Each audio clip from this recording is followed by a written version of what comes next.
Hello മുത്തുമണീസ്. ഇന്ന് അടുത്തൊരു ഭക്ഷണം കഴിക്കാനുള്ള സ്പോട്ടിലേക്കാണ് യാത്ര. ഇപ്പോൾ നിങ്ങൾ ഓർക്കും ഇവർക്ക് ഈ ഭക്ഷണം കഴിക്കലല്ലാതെ വേറെ ഒരു പണിയില്ലേന്ന്. ഇടയ്ക്കൊക്കെ പുറത്തു പോയി നല്ല ഭക്ഷണം കഴിക്കുന്നത്, ഒരുമിച്ചൊന്ന് കറങ്ങിയടിക്കുന്നത് ഒക്കെ ഒരു രസമല്ലേ?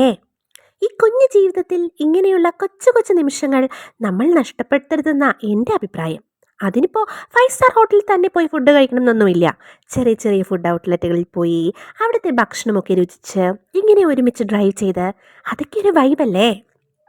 ഇന്നിപ്പോൾ സമൃദ്ധി GCDA ക്യാൻറ്റീനിലേക്കാണ് യാത്ര. സമൃദ്ധിയെക്കുറിച്ച് ഞാൻ പറയണ്ടല്ലോ. അവിടെ ഇപ്പോൾ നമ്മുടെ കുടുംബശ്രീയിലെ ചേച്ചിമാർ നടത്തുന്ന ക്യാൻറ്റീനാണ്.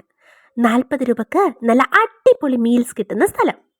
കെട്ടിയോൻ ആദ്യമേ പറഞ്ഞു എനിക്ക് അവിടുന്ന് ബിരിയാണി മതിയെന്ന്. ഞാൻ സമ്മതിച്ചില്ല കേട്ടോ. ഇടയ്ക്കൊക്കെ പച്ചക്കറിയൊക്കെ കൂട്ടി നല്ലൊരു ഊണ് കഴിക്കുന്നത് നല്ലതാന്നേ, ശരീരത്തിനും മനസ്സിനും ആരോഗ്യത്തിനും. എന്താ നിങ്ങളുടെ അഭിപ്രായം? അങ്ങനെ ഞങ്ങളിതേ സമൃദ്ധിയിലെത്തിയിട്ടോ. ഇതാണ് GCDയുടെ അവിടുത്തെ ക്യാൻറ്റീൻ. സംഭവം ഫസ്റ്റ് ഫ്ലോറിലാണേ. കാറൊക്കെ പാർക്ക് ചെയ്യാൻ അത്യാവശ്യം സ്ഥലമുണ്ട്. പക്ഷെ 1 മണിക്ക് മുമ്പ് എത്തുകയാണെങ്കിൽ അധികം ക്യൂ ഇല്ലാതെ ഫുഡ് വാങ്ങാം. ആദ്യം തന്നെ ബിൽ പേ ചെയ്ത് ഞങ്ങൾ ടോക്കൺ എടുത്തു. ഞങ്ങൾ നല്ല ഊണും ഒരു മത്തി വറുത്തതുമാണ് ഓർഡർ ചെയ്തത്.